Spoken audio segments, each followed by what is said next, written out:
Is it time for a mind shift?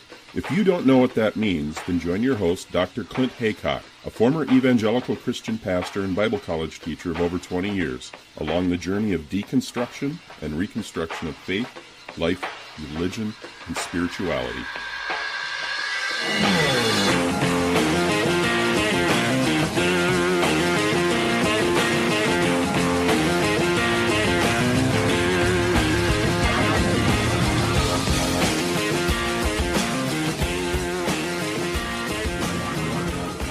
I'm so happy to welcome back two former guests that were on the show last year. I just call them Flo and Jim now, but it's Conway and Siegelman. Probably people know them better by that name because they're the authors of the really important books, Holy Terror and Snapping. And so thank you. Welcome back to Mind Shift Podcast. It's great to be back, Clint. Hi, Clint. It's great to be here. And hello, everybody out there. Hello, everyone out there. We were saying before the show, we hit record that we got a lot of really good feedback from our last podcast, and it's good. I wanted to circle back around and follow up on some of the things that we talked about. You sent me a really helpful document. I'm looking at it now, a good PDF with a lot of stuff on there. You say the best place to start maybe is just to follow up from our earlier podcast. Let's talk about your book, Snapping and Holy Terror, and this concept of information disease. Can you give us kind of a recap of what your research has uncovered? Well, what we've been doing for almost 40 years now is applying the work that Flo did in her doctoral work and the work we've done together in communication to look at the communication patterns that we first saw in microcosm in the cult phenomenon of the late 70s, early 80s.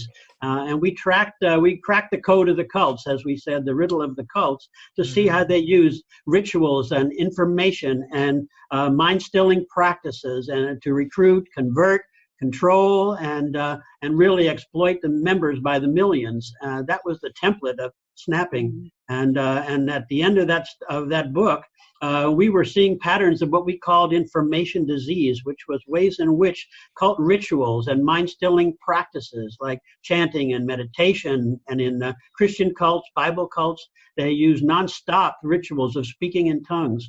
And what we found was that over time, over weeks and months and years of repeating these ritual practices, their abilities to think critically, to control their emotions, to make reasoned, independent judgments were impaired and made captive, and in some cases damaged organically. That took them sometimes years to recover from. I just want to do a little preface to what Jim has just said about our work, and that is that from the very beginning, we knew that what we were looking at was going to be something new in relation to an information age.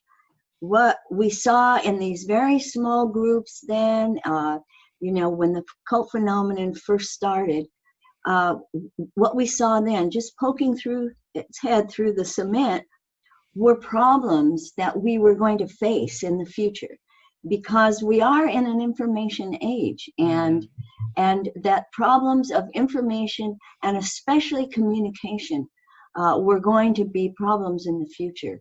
And of course, as we have gone forward and as we have witnessed, that is exactly true. When you get communication that has become pathological, just like any other organic process, as we're looking at in the COVID-19 pandemic, people get sick.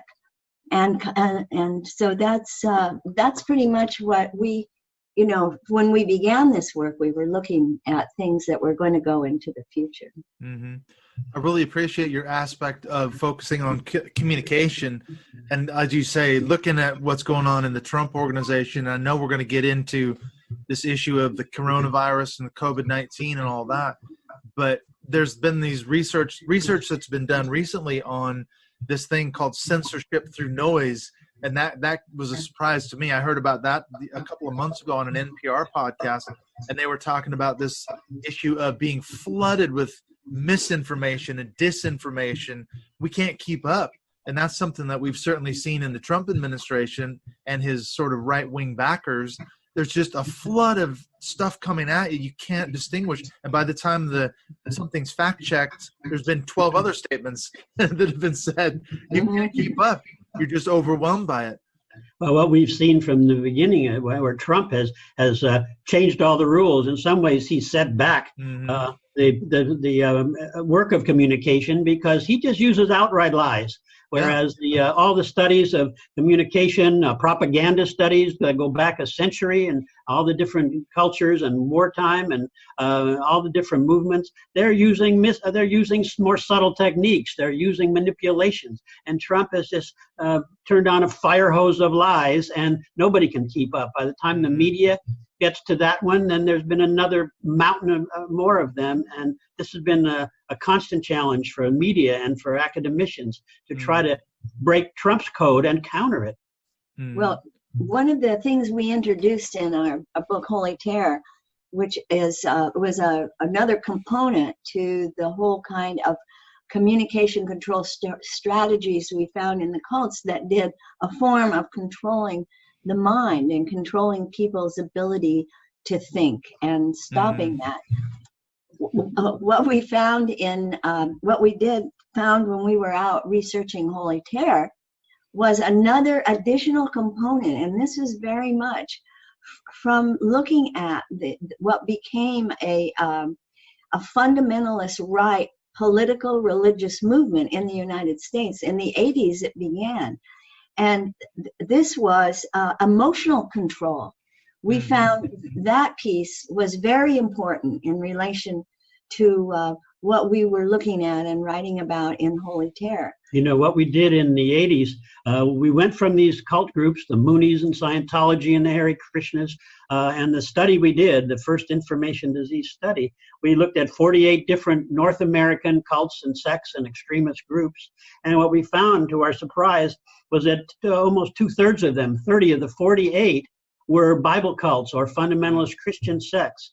And that as a group, they had some of the most extreme, lasting mental and emotional effects of any of the groups. And we did it in Holy Terror, and in the second edition of Snapping, which we put out a few years ago, we incorporated a lot of our findings from Holy Terror into the second edition of Snapping. And you look at a group which a lot of your listeners may be familiar with, groups like the Campus Crusade for Cult. They were just a Campus Crusade for Christ. Sorry. I think that was a Freudian slip there. Yeah. Campus Crusade was a template for us because their booklets were just explicit. They were perfect examples of communication control and emotional control, where they have a little illustration and they say, do not depend on feelings, for your heart is what betrays you, and the surrender of the will, and all these things we call covert controls and covert communication techniques. They're classics, and now you see similar ones feed through the whole Trump fundamentalist right, far right coalition. And we could add to that Bill Bright and Lauren Cunningham from Youth with a Mission were some of the early proponents of Seven Mountains Dominion theology. So that's another piece to add in there. Well, I read Holy Terror first, and then I read Snapping before I talked to you two last year. And as an ex-evangelical, I just sat there and everything was resonating with me, what you said. This issue of snapping, this sort of sudden personality change when you have this conversion, in air quotes, this conversion experience, and then this information disease, this long-term sort of neurological impact that it has literally on your brain, that it's hard to think critically when you're in the midst of this, what Robert Lifton would say as a milieu control. And so I thought, wow, that's amazing. And then, as you say, you plug that in with what's going on in the Christian right. Now we're seeing it all come together around this coronavirus and the Trump organization. Well, the next thing that we found, it was almost like you start out small, and then it gets a little bigger, and then it gets really big. And what we found also was that with the Christian religious right political movement was a pattern of communication, patterns of behavior that were very similar to everything that we had been observing in our research before and what we did our study on. And what we identified in Holy Terror as ideological fundamentalism, it gets bigger. And it's not just the fundamentalist Christian right, but then it becomes the Second Amendment fundamentalists. It becomes economic fundamentalists. And it goes on. But the characteristic of the thinking, the characteristic patterns are the same as what we found in our information disease study. Repetitive rituals, repetitive speech, but also the kind of impact, people unable to think, unable to reason and make choices. And that's what we're seeing a lot of now. That's what we've been tracking for really the last 20, 30 years as extreme Christian fundamentalism, and the fundamentalist right, as we termed it back in the Reagan years, expanded into anti-government fundamentalism, free market fundamentalism, what we call gun fundamentalism. And in each case, they're extreme absolute ideologies that become just simplistic recipes for living for people, or control their whole of being and all their choices just around one single issue. And that was something that the founders of the religious right learned way back in the late 70s, that here you had in America, the largest block of unregistered voters were evangelical Christians, by some accounts up to 2/3 of the voting populace potential. And they saw you couldn't really reach this group of people who historically had stayed out of politics and stayed out of the political arena, but you could move them over the single issue of abortion. And that's what they targeted. And they brought this group in, get them saved, get them registered, and get them out to vote. That was what Jerry Falwell Sr. Set down. And in each case, they were applying some of the same ritual practices in the political arena. Now you're seeing this across the span of fundamentalism, across the ideologies. The Tea Party movement back in 2010, by some measures, 50 to 70% of Tea Party members were already extreme fundamentalist Christians. So there's so much overlap here, and that's why the controls and the ideology merge in this new fundamentalist, far right, and now the Trump right. I think you're absolutely right, because you have to look at who these groups are and what they're doing. Look, for example, at the recent spate of anti-lockdown protests in certain states. And what I found fascinating about some of these protests in places like Michigan and other places was that the groups who were actually part of the demonstrations were either white nationalists, neo-Nazi gun militia types, and Christian fundamentalists. And I said to some people, I said, well, there's almost no distinction anymore between these kinds of groups. Right. They're all marching to the same drumbeat. And there's so much overlap. I mean, it's interesting here. You had on government state houses, and even going to the homes of Democratic governors in so-called blue states here, you had people carrying assault rifles. You had people with Trump banners, and you had what we call the anti-science.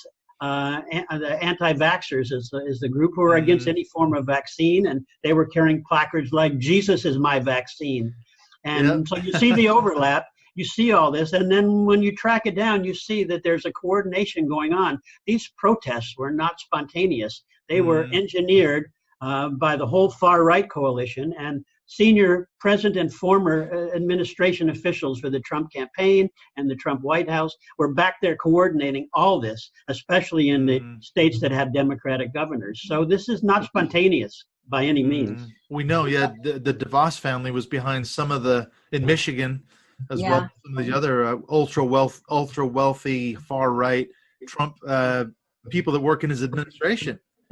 So this is clearly a political agenda, and it's such a destructive thing. And at this time of all times, it's just doing so much damage.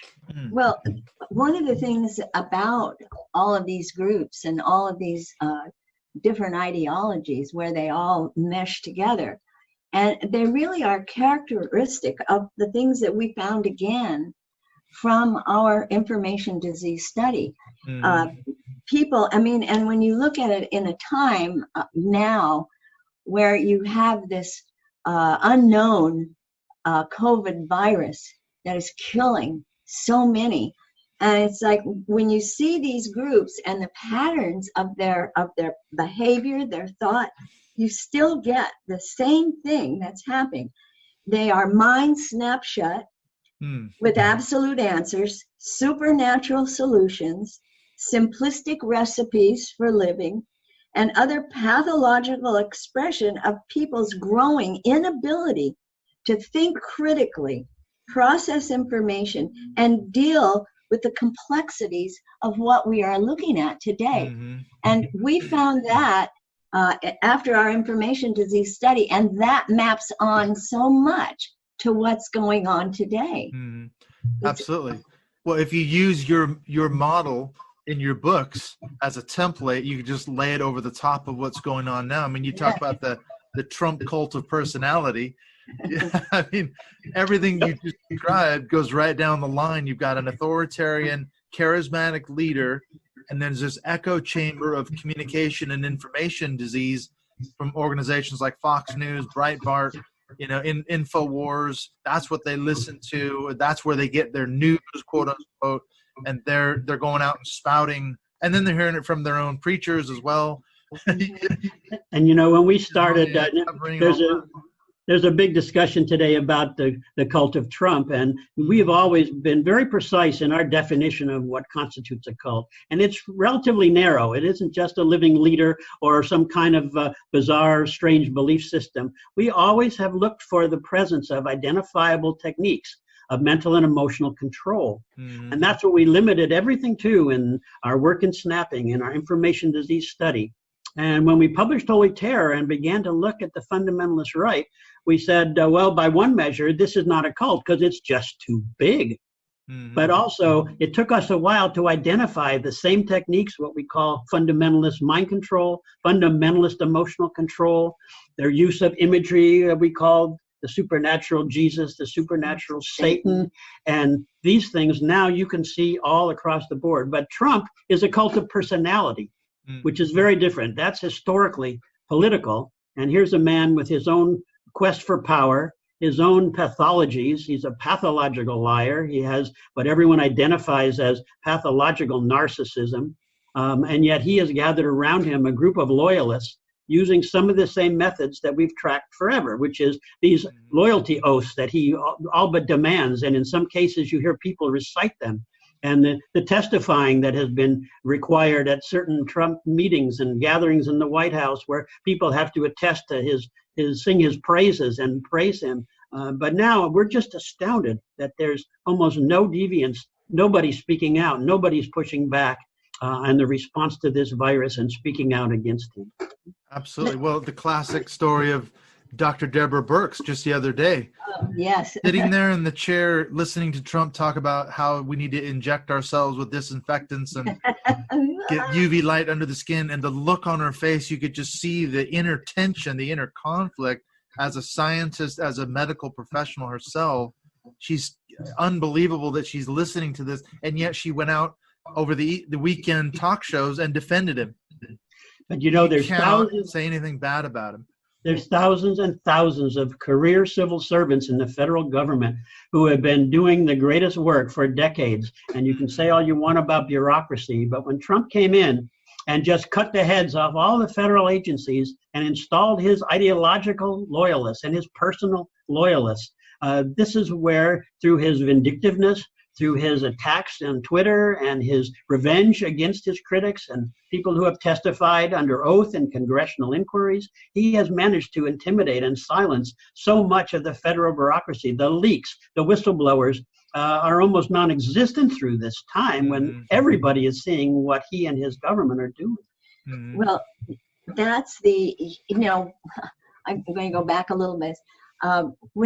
After we did our information disease study and all of the findings that we found and took to the University of Oregon for peer review, and but after that, what we were just astounded by is that in was it Jim DSM-7, DSM-4, DSM-4, which was the first time that the whole pattern of post-traumatic stress disorders were put into the mental health genre, into that, the DSM-4.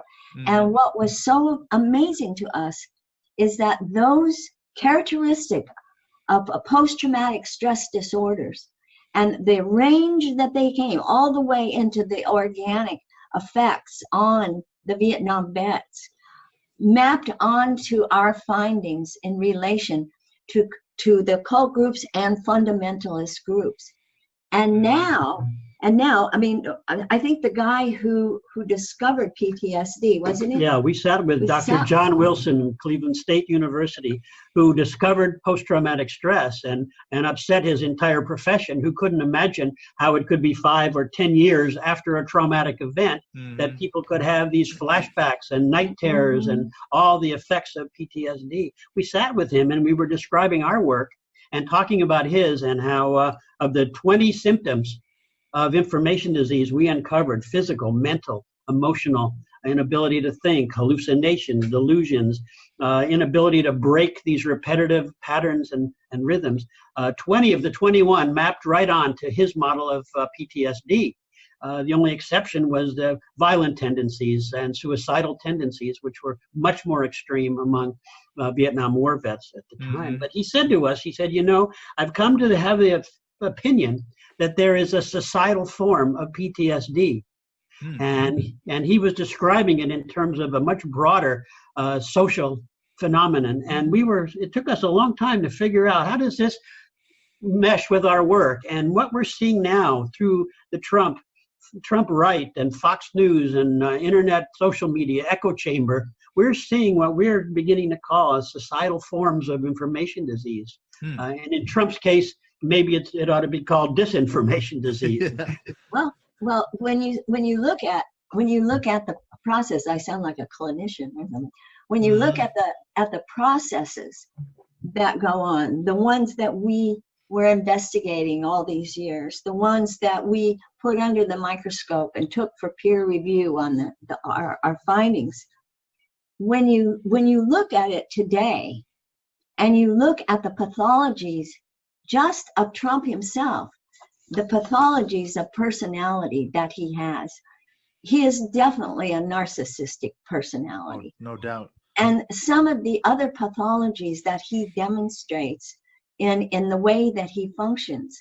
And then when you get into an echo chamber, when you have that kind of power that Trump has, and the way he is using it, whether it's his loyalty oaths and all that, why are people so afraid? What is it that's going on with the Senate? What has happened to Mitch McConnell?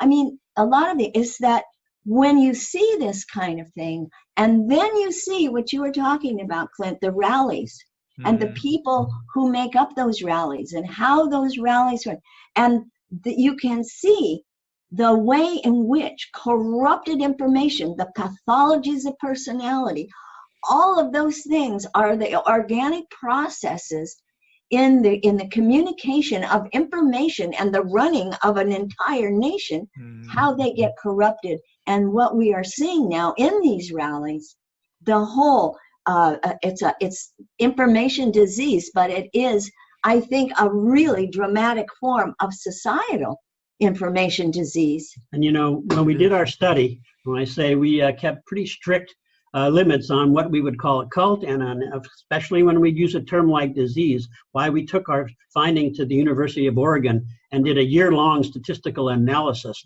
to confirm the correlations between the amount of time that these cult and Bible sect members spent immersed in mind-stilling rituals. And we found a direct correlation in the hours per week they spent speaking in tongues or chanting or meditating, and the extent of those 20 symptoms afterward. So that's a pretty strict definition why to talk about a societal form of PTSD or the societal form now. Of course, we can't study and sit down with all these people and use the questionnaires and surveys that we have done. But one thing we saw as we've tracked this for more than 30 years, there was a period, I think during the Bush-Cheney years, We did another nationwide tour, went into megachurches and found ex-Christians. And that was when there was a group for a short time called Fundamentalists Anonymous that we went on the Donahue show with their founders. And by the next day, they had 30,000 members. And within a month or two, they had 60,000 members. Wow. And these people were so aware, partly from the education that was going on by this group, from our work, a lot of other people then. And in the 2000s, when we went out during the Bush years and talked with these former evangelicals, you probably crossed paths with so many of these people, but we sat down with them to ask them what brought them in, what were the moments and experiences. Yes. They couldn't tell us, Clint. It was not like the clarity of that moment when Flo talks about that microcosm in the late 70s, early 80s. The awareness levels of people in terms of how they had been recruited and converted and how they had been affected. And now when we go out and talk to people in these political arenas, they don't have a clue what's affected them. And we just ask them a standard question. How did you come to believe that extreme idea that you just said? They can't even tell us. But that's why this echo chamber of the Trump, Fox News, social media, that whole network, which is a closed information environment. We can all see what's going in, but most of the people who live in that world that they call Trump world, Rachel Maddow calls it Earth 2. Alternate reality. Yeah, and they do not have the awareness of how the messages and the disinformation and the outright lies have affected their abilities to think critically and to make the kind of reasoned judgments that you need in a democratic society. We know it works too, because I was talking a little bit ago about that NPR podcast that I was listening to, where the guy wrote an article, I think it was in New York Times, about the Trump disinformation campaign that they're planning to spend $1 billion on just Facebook ads and things like that coming up for the 2020 election. And he did an experiment. He's a journalist of over 20 years, thinks to himself, I'm a critical thinker. I'm not a Republican. You know, I'm a smart guy. He created a fake Facebook profile and just started signing up to these sort of MAGA Trump pro Facebook groups and pages just to see what they were talking about. And over a period of months, he was flooded with so much disinformation about the news stories and current events and all the stuff that Trump was saying versus the lamestream media and all this. He found his own head was getting scrambled. He said, I couldn't keep my own head straight anymore because it was coming at me like a fire hose. And so that's, I think you're describing that information disease. That's what was happening to him. And he kind of said, am I going nuts? I mean, what's going on? He had to quit all that stuff. He said, I can't do this anymore because I'm starting to doubt my own reality with all the gaslighting that's just constantly coming from that side of the political arena.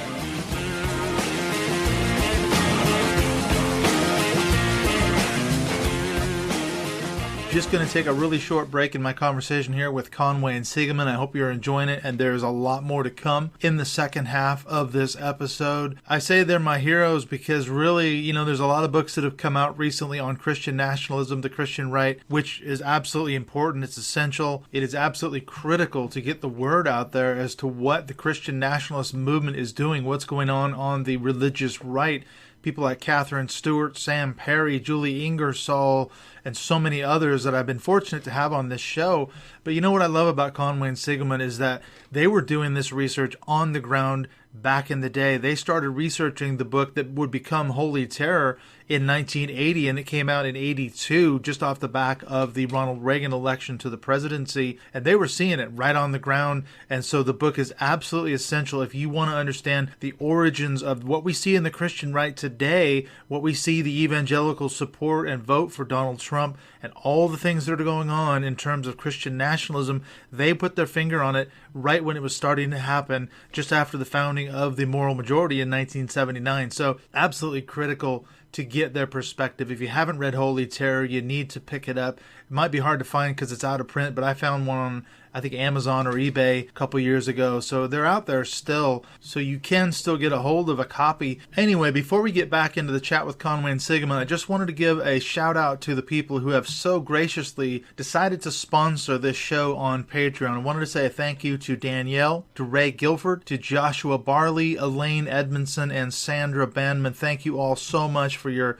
support of the show. It makes my hard work that I do seem to be worth it sometimes. But anyway, thank you all so much. I really appreciate it. If you want to support this show on Patreon and become a part of our closed Mindshift Podcast Facebook group, the links to that are in the show notes. As always, one of the benefits that you get for being a Patreon supporter, besides early access, besides the closed Facebook group access, we do our monthly Mindshift Podcast Zoom calls. And in fact, this month we have returning guest Laura Anderson. She was on the show a while ago. We did a Zoom call with Laura last year as well, and she's going to come back on the 31st of this month, and we're going to do a special chat on learning how to forgive people who in the past may have caused us religious trauma. And I'm thinking largely of people like parents and those in the church. If you were an ex-evangelical or ex-cult member, you come out of religion. And in fact, it's not necessarily just the people from our past. It could be people who are triggering us. Even now, we hear stories of parents who continue to shove religion down our throats or our children's throats and basically refuse to honor our boundaries that we've set. And so this can be hugely triggering. And in fact, the reason we're having this call on this particular topic is off the back of an email that I received from a listener about a month or so ago, a gal named Elisa, and she was asking these questions. And then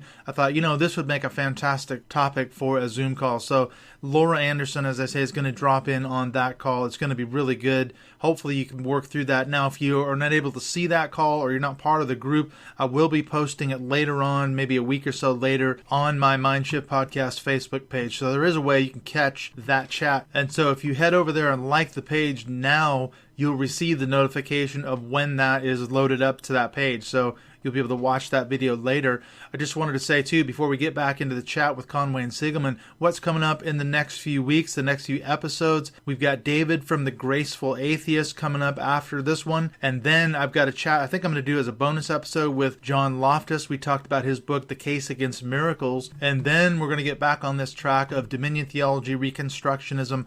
I had a chat with Dr. Milton Gaither. He is probably the leading expert, certainly in America, on this topic of the history of homeschooling.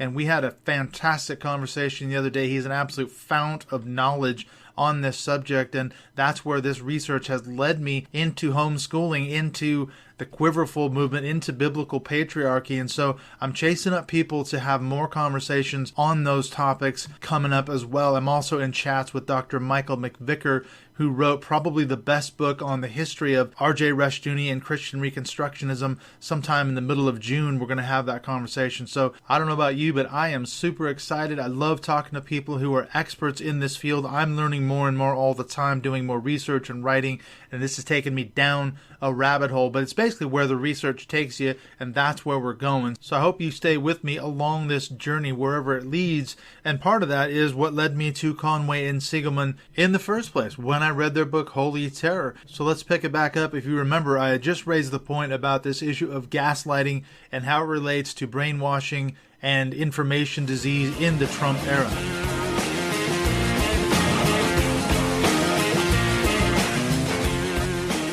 Absolutely. We saw that in the 70s and 80s. Lots of our colleagues in the media thought they would go get these great stories about cults by infiltrating the cults. And most of them didn't come out. Yeah. They had to be kidnapped and deprogrammed forcibly in several instances, literally. And now we know you immerse yourself in that vat of poison, and it is going to seep into you. But this is where always my point, because like in our last podcast, you said, Flo, you're so emphatic. You were pounding the table. I was. Jim's kept me from doing that this time. But why I'm so always coming back to the notions, not just the notions, the communication and information. We live in an information age. Mm-hmm. That's not just a label that somebody stuck on what year it is, or the 2000s or whatever. this is a really, really huge shift from matter and energy, which is the stuff that ruled us forever, and where you would see people like in the old North Korean brainwashing stuff that you see Lifton dealing with. But now we are dealing in a world of information and communication. And when that is weaponized, when that is turned against people, it's organic. Information and communication in relation to the human brain and the human mind is an organic force. And when you see that corrupted, and you see that weaponized, or when this poor journalist said that his mind was coming undone with all of it coming at him so much, it's also the meaning of repetition, lie, and it's like your mind cannot deal with that. It goes through its own change. That's what we found, a direct correlation with percentages of correlation in the hundreds of thousands of a point that show that over time, the intensity and duration of amount of time that someone is immersed in one of these closed information environments, whether it's a cult or whether it's the Trump right echo chamber, it will affect people organically. And there have been studies, you've probably seen some of the follow-up studies that have confirmed our work. One of them, big study about a decade ago, was looking at the effects of life-changing religious experiences on regions of the brain. And they found that there were damage, there was shrinkage among, that was twice the extent in extreme fundamentalist Christians as it was among Catholics or in atheists. And now this is really where what Flo said, it all kind of comes together. The ideological fundamentalism, the societal form of information disease, and now America's tragic, disgraceful response to this pandemic at the top of our federal government. The ideological component is not just what so many people in the media are saying is Trump's incompetence and the incompetence of his administration. This is intentional. There's an ideology there that says that federal government should not exist. This goes back to the Reagan years when Reagan said government is not the solution to our problems, government is the problem. And this anti-government ideology is so extreme, combined with what Trump unmasked across all the different groups on the right, including even much of the evangelical right, which is just the race hatred and the ethnic hatreds that he has ridden to power. It's part of the response here. They just do not want to do anything, not just for Democrats, but for states where there's large population shares of blacks and Hispanics. They just don't want to help anybody. But you know what, Clint, the thing that is so, I don't even know what the right word is for it. Our governor would say, really horrific, is the fact that these people now who think that they are standing for some great biblical Christian belief system or whatever, what they are showing now, that they have joined with the fundamentalist right, when they have joined Trump, they have joined all of this, is that what this COVID pandemic here in the United States is showing crystal clear. If they are good Christians, why is it they're part of something that doesn't want human beings to live? And that is what they are standing for. Well, it's become a death cult, hasn't it? Yes. Really I'm saying, well, if a certain number of people die, even if I die, doesn't matter. Yeah. We were tracking this from Trump's personal pathologies. Flo has always said that at a certain level, these kinds of pathologies become contagious. And there is in Trump not just the narcissism, and that he's a pathological liar and has a lust for power, and that he has ripped off the mask of race hatred that people have peppered over with all kinds of euphemisms and ideologies for the last 3 decades. But there's a streak in Trump. You see it in his vindictiveness, his need, his delight he takes in punishing his critics and punishing even citizens in the government who have been subpoenaed to just tell the truth about him. But he also delights in driving the media crazy and the liberals crazy with his breaking of norms, his defiance of subpoenas, and even through this crisis, the policies he has announced, like ordering meat packers workers to go back to work in these infected packing plants without giving them any protection, without putting down any regulations. There's a part of him that seems to flow through many of the people in his movement, which is just outright cruelty. There's a part of them that seems to love to watch people suffer, that they delight in this as a confirmation of their own power. And this is some of the sickness that we are watching. And to call this a societal form of a information-based or disinformation-based disease, I don't think it's an exaggeration anymore. I think this is an urgent matter, and it's something that everybody's seeing just naked in the light of day right now. It really is. It's shown a light on a lot of stuff that was already there. Well, I wanted to go back to something you said, Flo. You said weaponizing communication and information. One of the things that really jumped out at me when I was reading through your PDF that you sent me was this statement. You say, quote, "The epic failure of the Trump White House, Republican Senate, and red state governors' response to the pandemic is not only incompetent, but in many respects intentional," end quote. And you said that really jumped out at me, because I thought, okay, everyone's been saying since Trump got elected, oh my God, I hope there's not a big crisis, because he'll never be able to work his way through it. Well, now it's happened. And I think reading the news reports and everything, everyone's just saying, well, yes, Trump's incompetent and he's not fit to be in charge and all the rest of it. But you take it a step further. You're saying actually it's intentional, his lack of response. Why would you say that you think it's intentional? Because every pattern, and anybody who has been watching Trump, not even before, and see, well, he moved out of New York because New Yorkers got his number. So he left New York. He's a citizen of Florida. Florida, right. Good riddance, said New York. he could not deal with Andrew Cuomo. Andrew Cuomo is way too smart for him. He loves the Republican governor of Florida, doesn't he, DeSantis? But if you've been watching what he has done across the board, it is nothing short of weaponizing all of the values of the United States, weaponizing everything to get his way. But the biggest thing, because of this pathology in his own personality, the narcissism, the pathology, the absolute need for power and adoration, is that he has been doing this from the beginning. He has turned, from the beginning of this pandemic, every step of the way, it has been turned toward his reelection.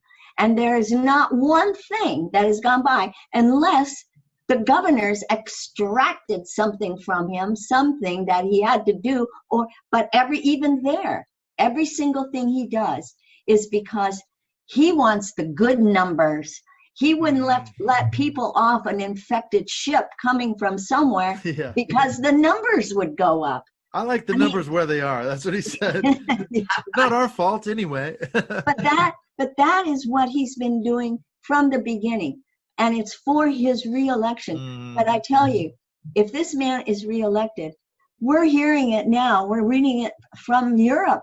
We're reading it from all over the world. The fact is that Europe is on its own now because there is no United States anymore. And if this election goes down and we don't control this societal form of information disease, yes, we will see that. And I'm sorry to say that, but there doesn't seem to be any out from it, just like there is no out from this pandemic except try to control it, try to learn, and try to do better. Well, I was just going to say, I know you wanted to say something, Jim, but the weird thing is, the irony of it is that the only thing really he had going for him on a political sort of a front was the economy was doing well. And that was his biggest plank in his platform for reelection. Yes. If he'd handled the coronavirus much better, more effectively, the economy perhaps wouldn't be so bad off right now. So it's a catch-22 for him. It's such a strange thing. His own personal pathologies, his narcissism and pathological lying, his denial, his anti-science attitude, which is probably an outgrowth of his own ignorance more than it is ideology in his case, but that this is spread through the whole Trump right. Two epidemiologists wrote in the New York Times on April 14th that because of Trump's delays and denials, that probably accounts for up to 90% of the positive cases and the deaths in this country, why America's numbers have just run away at an exponential pace. Mm-hmm. And it is not just because of incompetence, it's because this is the ideology that pervades the Trump administration. And as you know, and as your listeners probably are well aware of, there's so many extreme fundamentalist ideologues in the Trump government, from Pompeo and Alex Azar and Pence, and these people who are all part of the cabinet sponsors of the Bible reading in the White House and in the Congress. Yeah. Ralph Drollinger. The whole Bible studies in the White House every week. And you know this from your Dominionist research. The Dominionists want to take dominion over all the institutions of government and bring them under God's law over man's law. And this is part of what's going on in this country that we've traveled a lot. We've spent a lot of time in Europe in the last 10, 15 years. Nobody there can grasp what's gone down in America. And now this is so tragic and such a disgrace. And as Flo said, the lack of American leadership on this pandemic, the lack of American leadership on the world scale and moral leadership is something that the whole world is reeling from and trying to figure out where do we go from here without an America as we've had for the whole post-war era. And you realize, just to go back, when you said, Clint, that if he had handled this pandemic better, if he had done that, that would have been really good for him. But you see, in this Earth 2 mindset, where you have supernatural thinking, where you do not believe in science, you believe in whatever else somebody says to you, but you don't believe in documentation, you don't believe, and at a moment like this, in a pandemic, you must believe in the facts and science. And they can't do that. They can't think like that. They can't do that. And that is another really telling factor in what we are calling the societal form of information. It's not just that they won't and that they can't because they're incompetent. We feel from everything we've seen that this is really at a much deeper level, that they're not capable of thinking critically and of making the kind of reasoned, independent, informed decisions that you need to have in a crisis like this. This is where, when you look at our governor, Andrew Cuomo, every day with his addresses, with charts and numbers and data-driven decision-making, it's just, thank God we have Andrew Cuomo as some kind of an antidote to what has happened to this country and to our image in the eyes of the world right now. And I have to tell you, it's like Andrew Cuomo ends his daily briefings, and he tells New Yorkers all the time that we'll never go back to normal. We have to have a new normal, but we have to reimagine it. And use this time, he says, to make yourself better. Use this time, but we have to reinvent. We have to create. We have to imagine. And he always says to New Yorkers are tough, but tough doesn't mean just, tough. It means smart. It means disciplined. It means unified, and it means loving. And that is one thing that we have not seen 1 ounce of from this administration. Or from the Christian fundamentalist right. And that is so ironic. That's it. I was just going to say that what we're seeing here, we see certain megachurch pastors continuing to hold services and screaming about the constitutional rights being violated, but yet they're just echoing the line that they're hearing from the Trump administration, and liberate these states. You got to liberate Michigan and he's promoting these extremists that are going out and violating social distancing orders. And I thought the governor of Michigan, she hit it exactly on the head. She said to these protesters, you guys don't understand, by going out and violating all these protocols, you're going to extend the spread of the virus and thereby lose even more of the freedoms that you so desperately think you have to go out and buy hair coloring and lawn fertilizer and all these essential items. Get more tattoos. Not that there's anything wrong with tattoos. Not that there's anything wrong with that. I had a tattoo booked and I had to cancel it because of the lockdown. Yes. But this is something unfortunate. This is something that we've been watching in this protest movement to see what we've been watching since the rise of the religious right in the Reagan years. These rallies and these grassroots organizations are all engineered and coordinated centrally. And what we've seen is recent polls have come out. The number of people who really want to speed up the reopening of this country by almost every poll is less than 17, 20% tops. The number of people who think that the restrictions are good and should stay on and they should even be made more strict is in the 70, 80% range now. And what that's showing, which is interesting to me, is that even a lot of Trump's base has split with him on this. Some Republican governors have, but there must be even, and I'm glad to see it, some element of the evangelical, the Christian right, that is realizing that they're better than Trump, they're smarter than Trump, and their goal isn't just money over everything, over human life. And political power. Exactly. I was just reading an article the other day in Christianity Today about a guy who's been very vocally anti-Trump. He's a Christian, he's an evangelical, he's a Republican, he's kind of one of these never-Trumpers. And he was saying the shocking thing about his fellow evangelicals, their response to him being vocally anti-Trump has been unbelievable amounts of cruelty, as you just said. He's been shocked at how he and his family have been treated by people that he thought were caring, loving Christians, and they have turned on him, and it's just unbelievable. So, yeah, the cruelty is just staggering from a Christian perspective. And Trump personally seems to relish this cruelty and to watch people suffering. And unfortunately, because he has appealed to the most base angels of our nature, and they're not the better angels of our nature, so many of his followers and adherents have pushed the button on their own worst tendencies. And you're seeing that mirrored in a lot of the extreme ideologies on the Trump right. Well, maybe we can end this thing on a positive note, because we've been talking a lot of doom and gloom here, a lot of negativity. But there, as we talked about last time we had this conversation, we ended on a high note in the sense that you had some advice for people. You said, okay, what can we do? Are we powerless in this thing? Is there anything we can do? What's your advice for people who are thinking, my God, this is the darkest hour? It is. It is a dark hour because the world and many countries have been hit with both. It's a double whammy: the coronavirus pandemic and authoritarian aspirations by many leaders of some nations. And the United States is the big kahuna here with both of these. And I do think that this pandemic and lockdowns and empty streets and the Rolling Stones just wrote a new song called Living in a Ghost Town. But it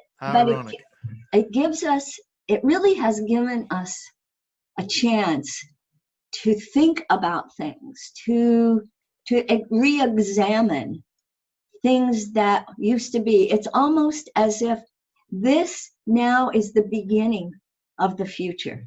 This now, whatever we do, is the beginning of the future. Everything before is the past. And I think that this is the time that we re-examine that and re-examine what it is that we want for a future.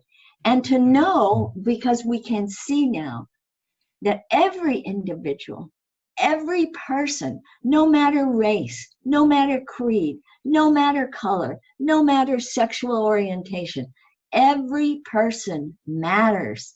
And that is where we have to come to that anew for this new time that we are in, and to uncover those values again.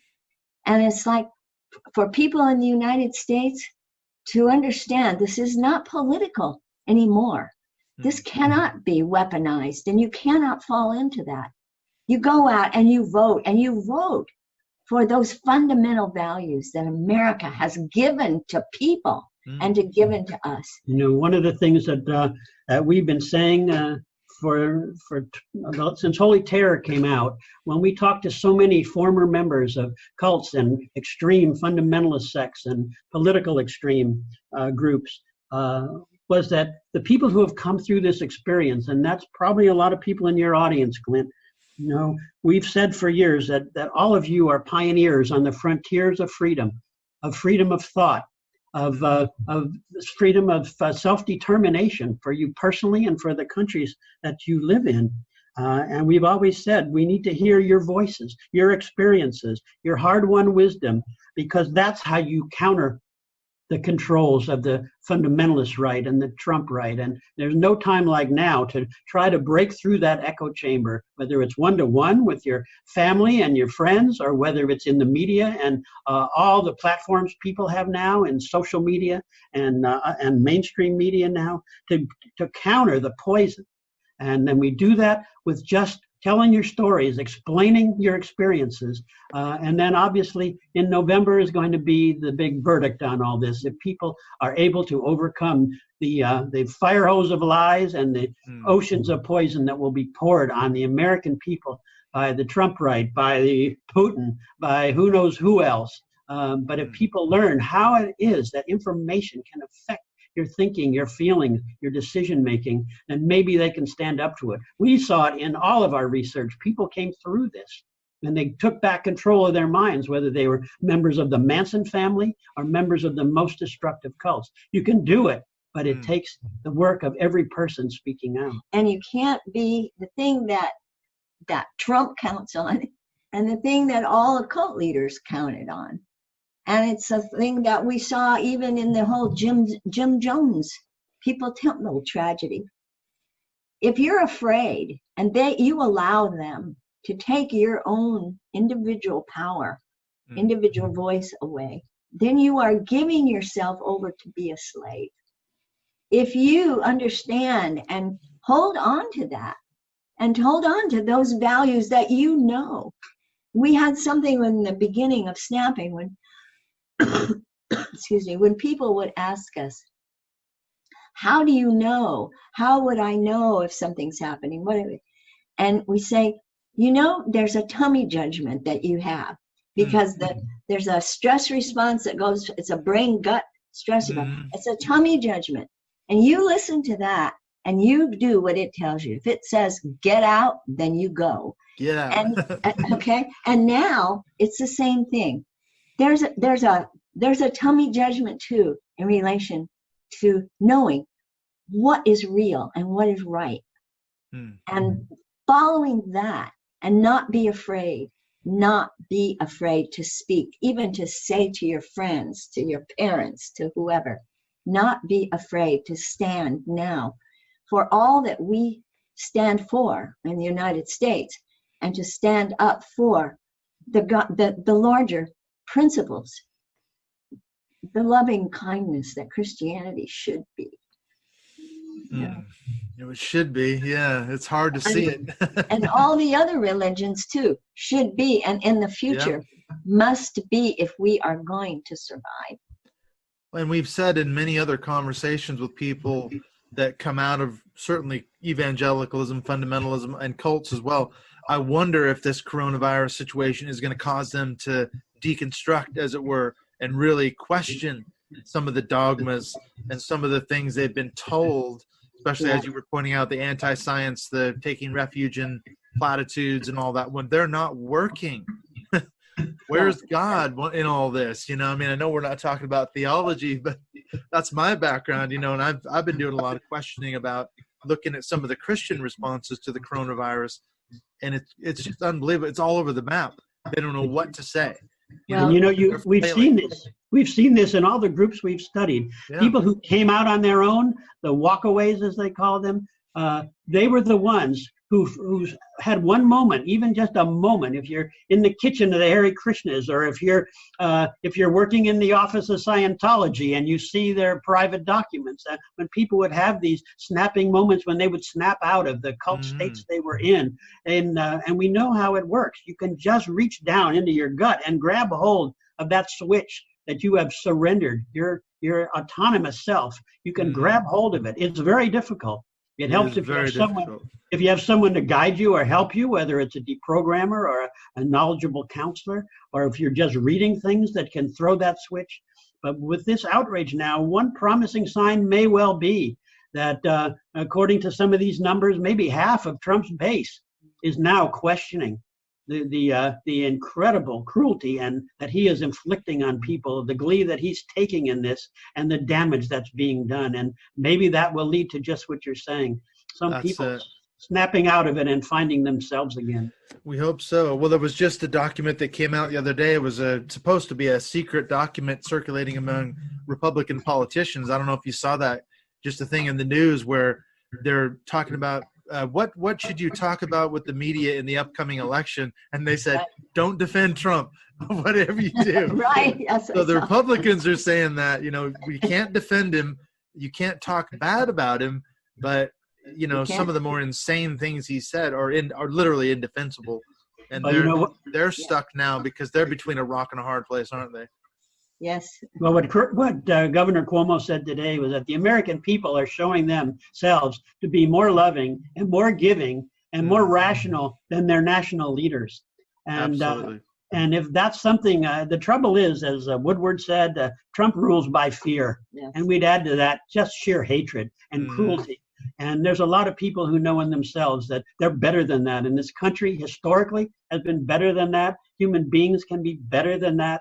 And if people will just reach down and grab that lever and take control of themselves again, we could break through this societal disease that we're struggling with along with the pandemic. Right.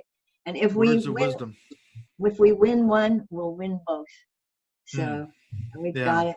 Yeah. And that is because there's so much writing on it. So much good, that is writing on it. There is, yeah. There's a lot of information out there, but it's hard to find the truth. And maybe that's a good place to end it. Let's try to end on as the highest note as we possibly can. Loving. Be loving. End it with love. I was just going to say, by way of conclusion, I do appreciate the fact that you have this body of work out there, as we've been able to use it as a model or a template to lay over this situation. So I really thank you for what you've done for the last 30 years at least, and what you're still continuing to doing. So thank you, Jim and Flo, for taking some time out of your schedule to talk to me. Thank you and your audience for giving us the opportunity to make some of these connections and to report on some of these patterns that we have been observing that can be dark, but also that can show the way out. Yes, and it's so important too for us to be able to just to speak straight, directly about it. Because there's a lot of people who don't understand what your audience understands. They'll sit there and they'll roll their eyes. Yeah, they don't understand it. How can people find you? What's the best place to get a hold of you if they wanted to get more information on what you've been talking about? Well, most of the research that we have done up to this point is in the second edition of Snapping, which people can find everywhere. But our website, stillpointpress.net, is a way that people can contact us and see all of our work. And hopefully maybe before the election, Clint, if we get a chance, maybe we'll do one more round with you. I would love to have you guys back. And we did talk about maybe having you back on a Zoom call for our closed group again. So that would be fantastic. So thank you so much, Jim and Flo, for taking some time out. I really appreciate touching base with you. I hope you stay safe. Thank you. You too, and to all your listeners. Yes. Take care of the sheep.